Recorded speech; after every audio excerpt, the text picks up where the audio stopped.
भारतीय नारी सब पे भारी। भारतीय नारी शक्ति का एक उदाहरण।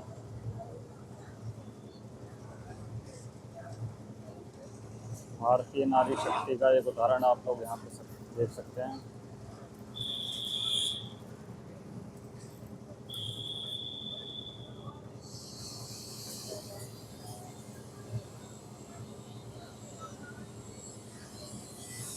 भारत में ग्रामीण अर्थव्यवस्था में पुरुष और महिलाएं मिट्टी से जुड़े सारे काम एक दूसरे के सहयोग से किया करते थे, और आज भी उसका एक उदाहरण यहाँ पे शहरों में किसी की छत का काम चल रहा है और ये 3 महिलाएं और छत पर पुरुष काम कर रहे हैं, नीचे उनकी महिलाएं काम कर रही हैं। जिस प्रकार ग्रामीण अर्थव्यवस्था में गांव-गांव में महिलाएं खेतों में काम किया करती थी, घरों में काम किया करती थी, समय समय पर जैसा भी ज़रूरत पड़ने पे महिलाएं जल जंगल ज़मीन जानवरों से जुड़े हुए सारे काम महिलाओं ने अपने हाथों में पीढ़ी दर पीढ़ी सीख करके अपने हाथों में अपने बच्चों तक पहुंचाकर सीखे हुए थे और अगली पीढ़ी को सिखाया करते थे।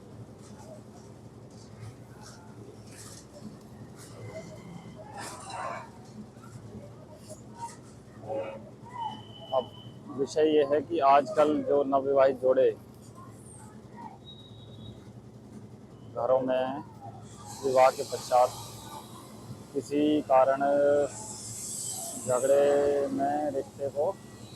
तब्दील करते हुए कोर्ट कचहरी वकीलों के चक्कर में, पुलिस के चक्कर में फंस रहे हैं, जिसमें से एक कारण है महिलाओं से उनके अधिकार जो ग्रामीण अर्थव्यवस्था में गाँव में महिलाएं किया करती थी, वो अधिकार उनको गलत दिशा बता करके कि पढ़ाई लिखाई और आधुनिकता की अंधी दौड़ जिसमें महिलाओं से उनके अधिकार छीनकर पढ़ाई के नाम पर, मैं कॉलेज शिक्षा पद्धति में पढ़ाई के नाम पर उनको उनके काम से ही, उनके जो जल जंगल ज़मीन जानवरों से जुड़े काम थे उनसे ही अलग करके, दूर करके उन्हें खाली बैठना, स्मार्ट बनना सिखा दिया गया और उनकी जगह ले ली है मशीनों ने। मशीनों से किए जा रहा काम, क्योंकि असली और नकली में जो काम में फ़र्क खुद से करने में पता चलता है, वो मशीनों के द्वारा नहीं किया जा सकता। जैसे किसी खेत में पीढ़ी दर पीढ़ी महिलाएं, बच्चे और परिवार काम करते हुआ आ रहा है, तो मिट्टी की गुणवत्ता उन्हें पता होगी, पानी की गुणवत्ता उन्हें पता होगी, बीजों की गुणवत्ता, अनाज की ऋतु के अनुसार व्यवहार, मिट्टी, जल जंगल ज़मीन जानवर, सारे प्रकार के जो जानकारी इंसानों के करने पे, महिलाओं के करने पे उनमें आएगी, उनकी इंद्रियों में आ जाएगी। वो मशीन ने ग्रहण नहीं करी, और मशीन आने के बाद लगभग 50-100 साल में मशीनों से काम लिए जाने के बाद, जैसे ट्रैक्टर से काम लिए जाने के बाद और बाकी मशीनों में फसल, गेहूँ, आलू और सारी फसलों में मशीनों के आने के बाद वो जो इंद्रियों का ज्ञान था वो मशीनों में, मशीनें बीच में ला करके, मतलब इंसान और खेत के मिट्टी के जो भी काम थे, इंसानों के सारे कामों के बीच में जब मशीनों को लाया गया और पढ़ाई लिखाई को लाया गया, तो वो सारे विकृत होते चले गए। विकृत किस प्रकार हो गई? जो मिट्टी से जुड़ा काम था, फसल उगाने का या लिपाई का या घर बनाने का, मिट्टी से जुड़े सारे काम गलत दिशा में आधुनिकता की पढ़ाई की आड़ में डिग्रियां ले लेके करने के उसमें गलत दिशा में जा कर के ऐसी शहरीकरण को बसाया जा रहा है जिसमें इंसान केवल अपनी ही सुविधा को ध्यान में रखकर नगर बसा रहा है, और नगर बसाए जाते हैं जीवों की हत्या करके, पेड़ों की हत्या करके, जो वहाँ का वन्य भूभाग था उसमें जितने भी जीव जंतु रहा करते थे उनको विस्थापित एक तरीके से कर दिया जाता है या उनसे उनका घर छीन लिया जाता है। इस तरीके से नगर बसाए जा रहे हैं। कच्ची ज़मीन के ऊपर जो नगर पक्का निर्माण करके सड़कें, नालियाँ, पक्के मकान, ये सारा पक्का निर्माण जो भी करके नगर बसा रहे हैं, उनमें जीवों की को रहने की, खाने पीने की कोई जगह छोड़ ही नहीं रही। तो जगह नहीं छोड़ रहे हैं तो वो जैसे तैसे एडजस्ट करते करते 20-50 साल में एक आदत सी बन गई है जीवों की कि आदमी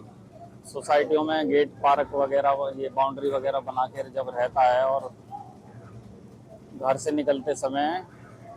जीवों के लिए कुछ ना कुछ खाने पीने का अपनी गाड़ी में लेकर के सड़क किनारे मौजूद जीवों के पास लेकर के जाता है। तो एक हैबिट सी बनी है कि गाड़ी आई तो रोटी आई, गाड़ी आई तो भोजन आया। तो जीवों ने इस तरीके से एक पीढ़ी दर पीढ़ी जीवों में ये हैबिट हो गई है कि नगर में जितने भी जीव जंतु हैं उनके एडजस्ट करने में ये दिक्कत आ रही है कि गाड़ी आएगी तो भोजन आएगा। अब गाड़ी आएगी तो भोजन आएगा, गाड़ी आएगी सड़क पे, तो सड़क के किनारे जीवों को ठहरना, रुकना, बसना मजबूरी में करना पड़ रहा है क्योंकि शहरों में जंगल की भूमि, कच्ची भूमि ना छोड़ी जाए। इस तरीके से उसकी अर्थव्यवस्था और उसका विकास का जो डेवलपमेंट अथॉरिटियाँ हैं वो इस तरीके से उसका विकास कर रही हैं कि कच्ची भूमि और ये अगर छोड़ी भी जा रही हैं तो उनमें कोई भी जीव ना रह पाए। उसको गंदगी के नाम पे और किसी न किसी कारण बता करके पार्कों में से, जंगलों में से या पेड़ पौधों में से वो जीव वहाँ से विस्थापित हो रहे हैं या एक तरीके से विलुप्त हो रहे हैं। तो कहने का तात्पर्य आज इस विषय पर यही है कि महिलाएं जो 20-50 साल पहले गांव में, देहातों में काम किया करती थी, मिट्टी से जुड़े खेतों से सारे काम उनके हाथों में थे। कच्ची मिट्टी का चूल्हा घरों में जब जला करता था तो उससे जुड़े सारे काम किया करते थे। वो चूल्हे की जगह ले ली है उज्ज्वला योजना, जो 12,000 करोड़ लगा के मोदी जी या जो सरकारें हैं वो पीछे से कंपनियां जो पैसा लगा रही हैं और सरकारों को मजबूरी में पैसा दे करके ये अलग अलग योजनाएं महिलाओं को बर्बाद करने के लिए, उनसे अधिकार छीनने के लिए लाई हुई हैं। उज्ज्वला योजना में घर घर गैस सिलेंडर, गैस वाला चूल्हा पहुंचाया जाए, जलाया जाए, उसकी आदत पड़ जाए तो महिला घर से बाहर जाएगी क्यों? घर से बाहर जाने का मतलब है जंगल, जमीन, जानवरों से जुड़े जो काम थे वो कच्ची मिट्टी के चूल्हे जलने से ही होते थे। कच्ची मिट्टी का चूल्हा जलेगा तो फसलों के अवशेष इकट्ठा करने पड़ेंगे, जंगलों की लकड़ी इकट्ठा करनी पड़ेगी, गोबर, उपला कंडे से, पशुपालन से जुड़ जाता है। जैसे वो चूल्हा पशु पालना पड़ेगा, पशु पालेंगे तो गोबर से उपला कंडे बनेंगे जो कच्ची मिट्टी के जो घरों में चूल्हे होते थे उसमें जलाने के काम आएंगे। तो पूरे साल का जलावन, ईंधन ईंधन का सारा काम महिलाओं के हाथ में हो गया। ईंधन का सारा काम महिलाओं के हाथ में, तो इसमें सरकार और जीडीपी कुछ कर नहीं पाती है। सरकार उनसे जुड़ती नहीं है, वो सरकार से नहीं जुड़ते, सरकार को कुछ देते नहीं है, शोषण सरकार कर नहीं पाती है, कोई टैक्स लगा नहीं पाती, प्रदूषण का मन मुताबिक ग्रैफ 1, 2, 3, 4 लागू कर नहीं पाती क्योंकि महिलाओं के हाथ में सारे काम थे। और महिला शक्ति इस तरीके से काम किया करती थी कि पुरुष का, हर महिला के समाज, गाँव में जितने पुरुष हैं उनका शोषण नहीं हो पाता था। इस तरीके से आप महिला से जुड़े जितने भी काम हैं उनको जोड़कर देख सकते हैं कि किस तरीके से एक महिला उज्ज्वला योजना के तहत घर घर गैस चूल्हा लेकर खुद ही अपने पुरुष समाज का शोषण करने पे मजबूर है। गैस सिलेंडर चूल्हा आते ही वो आधारित हो जाएगा सरकार से खरीदने लेने पे, कंपनियों से खरीदने लेने पे, और जेब से पैसा जाना शुरू हो जाएगा। अगर कच्ची मिट्टी का चूल्हा जलता है और महिला उस पर आश्रित रहती है और कच्ची मिट्टी के चूल्हे को ही पीढ़ी दर पीढ़ी आगे बढ़ाते हुए उससे जुड़े हुए सारे काम करती है, फसलों के अवशेष, फसलों से जुड़े हुए काम और पशुपालन जिसमें गोबर आदि का कंडे बनाने का काम रहता है, और पशु पालेंगे तो दूध से जुड़े जितने भी काम हैं, दूध, दही, घी, छाछ, और चिकित्सा में भी बहुत तरीके से पीढ़ी दर पीढ़ी महिलाएं बच्चे सीख के चले आते थे, तो वो सारा ज्ञान एक तो विलुप्त हो जाता मशीनों के आने पर। मशीनों के आने पर वो ज्ञान खत्म होता चला जाता है। तो ऐसे करते करते 20, 30, 50 साल पीढ़ी दर पीढ़ी बीतती गई, और पीढ़ियां अब शहरों में जो नवविवाहित जोड़े आ रहे हैं, जैसे ज़्यादातर केस अब कोर्ट में लड़की पक्ष द्वारा उनके माता पिता द्वारा कोर्ट में डलवाए जा रहे हैं, झूठे केसेस भी डलवाए जा रहे हैं, जिनमें पुरुष समाज का एक तरीके से शोषण हो रहा है। महिलाएं इतने सारे काम किया करती थी, उनको अलग अलग तरीके से बीमार फसल खिला करके बीमार कर दिया गया, और उनके जो काम के अधिकार थे उनको आधुनिक पढ़ाई करा करके ये बरगला दिया गया कि भैया आपको आधुनिकता के तहत घर में रहना है, गैस सिलेंडर चलाना है, चूल्हा जलाना है, और कहीं नहीं जाना है। कहीं नहीं जाना है तो घर में पड़े रहना है, और घर में पड़े रहना है तो बीमार हो जाना है। तो जो शरीर पंच तत्वों का है, पंच तत्वों से जो कनेक्ट रहते थे पीढ़ी दर पीढ़ी, बुजुर्ग महिलाएं अपने बेटियों और बहुओं को सिखाया करती थी पंच तत्वों को सारी इंद्रियों से स्पर्श करा करके, पीढ़ी दर पीढ़ी अनुभव करा करके, सारे जो इंद्रियों में जो ज्ञान आता था पंच तत्वों के प्रति, वो सारा विलुप्त कराया गया है। कंपनियों और सरकारों ने मिलकर इसको षड्यंत्र के जरिए किया, ताकि आने वाली पीढ़ी अपने ही अधिकारों को एक्सरसाइज ना कर पाए, अपने ही असली और नकली बीजों का फर्क ना कर पाए, असल जो पंच तत्व हैं, पांचों तत्वों का जो असल रूप है, उसका मतलब एक तरीके से पहचान भूल जाए उसकी। इस तरीके से व्यवस्था जो है, नगर की अर्थव्यवस्था काम कर रही है, और जो शहर की अर्थव्यवस्था है वो एकदम मतलब आने वाली पीढ़ियों को और भी अधिक शोषण करने की नीतियां लागू करने के लिए योजनाबद्ध तरीके से काम कर रही है। महिलाओं के लिए भी काम कर रही है। महिलाओं को तरह तरह के इंजेक्शन और वैक्सीन दिए जा रहे हैं। महिलाओं में जो गर्भावस्था के दौरान नगर में अस्पतालों में गलत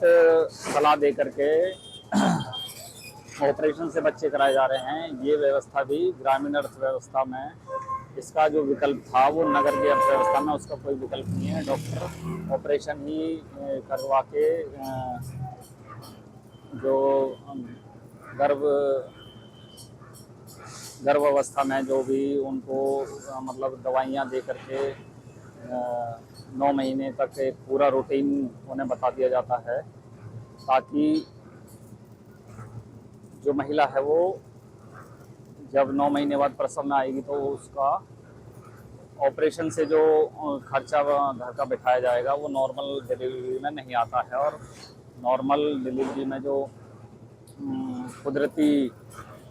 और तरीके का जो ज्ञान था पीढ़ी दर पीढ़ी जो महिलाओं में आता था, वो वहाँ पे एक रुकावट के तौर पे नगर की अर्थव्यवस्था में काम कर रहा है। तो इस तरीके से आप देख सकते हैं, यहाँ पे एक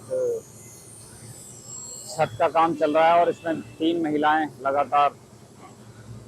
पुरुषों के साथ कंधे से कंधा मिला करके मेहनत भरा काम धूप में कर रही हैं। तो आने वाली पीढ़ी जब शादी के लिए लड़का लड़की दोनों वर वधू जब रिश्ता देखते हैं, तो इस तरीके से देखते हैं कि वो कौन सी नौकरी पे लगा है, क्या पढ़ाई लिखाई कर रही है की हुई है। जबकि अब दौर ये आने वाला है कि पीढ़ी दर पीढ़ी जो उन्होंने अपना जो पंच तत्वों का ज्ञान है वो कितना सीखा हुआ है। अगर वो आधुनिक पढ़ाई कर करके जैसे स्कूल कॉलेज और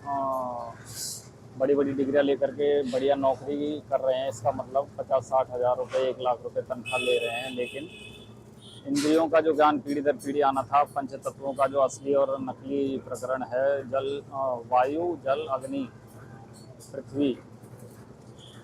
आकाश, इन सभी तत्वों का जो विकृत करने का प्रकरण शहर में और गांव में विमानों द्वारा किया जा रहा है, इसकी कोई पहचान नहीं है, इसकी कोई शिकायत नहीं है। तो वो आने वाले समय में शादियों में नवविवाहित जोड़े इसको या उनके माँ बाप इसको ध्यान में रखकर ही विवाह की दिशा में एक दूसरे का रिश्ता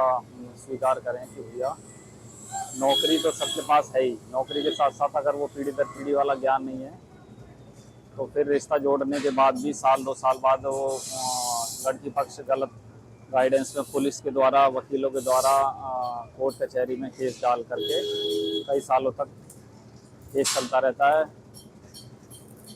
कभी कारण बनता है कि अधिक ससुराल में जा कर के लड़कियां एडजस्ट नहीं कर पाती, वो कारण बनता है। कभी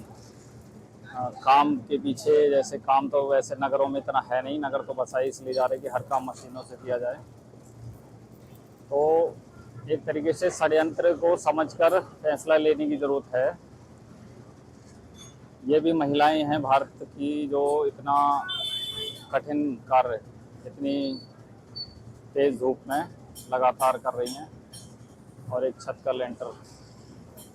डालने में पुरुषों का सहयोग करती हैं। कुछ महिलाएं हैं जो पढ़ लिख कर मोबाइल और लैपटॉप में ही सारा काम करने की कोशिश करते हैं। मोबाइल और लैपटॉप से आप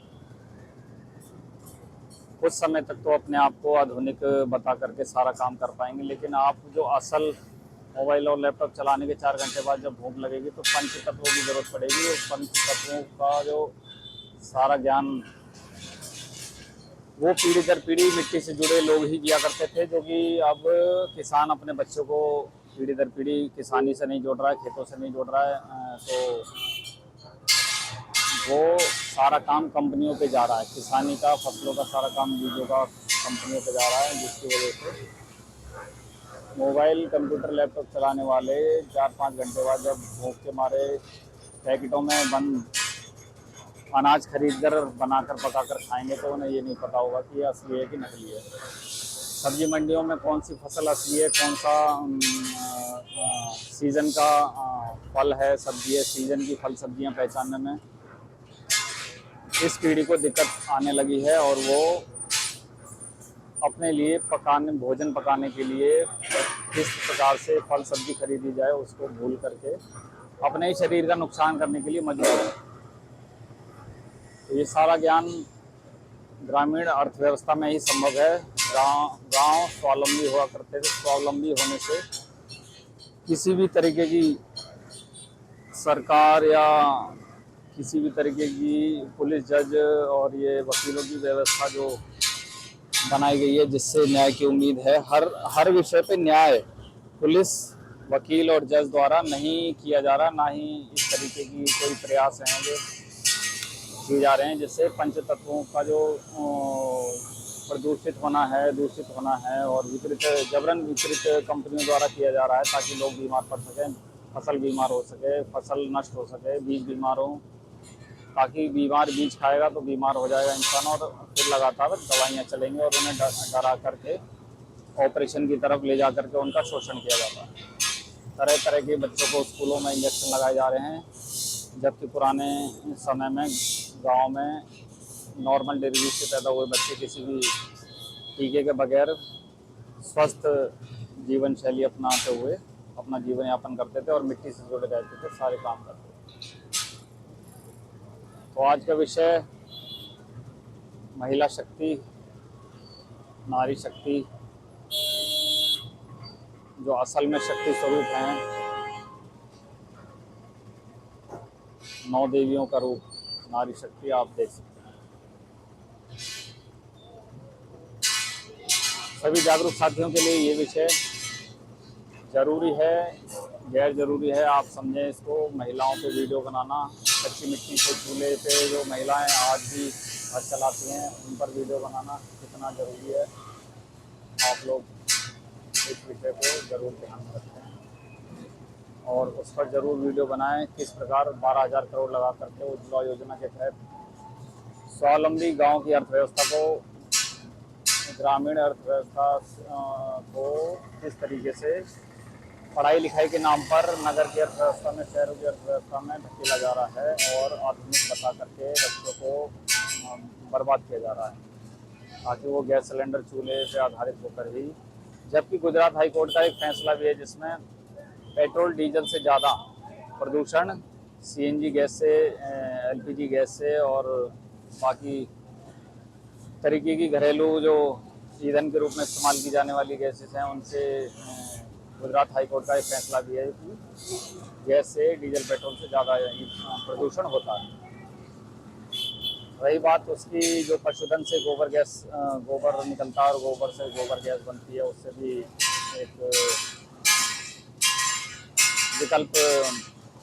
जो पुराने समय में गांव में ग्रामीणों में हुआ करता था वो विलुप्त किया जा रहा है। आप देख सकते हैं महिलाओं को काम करते हुए।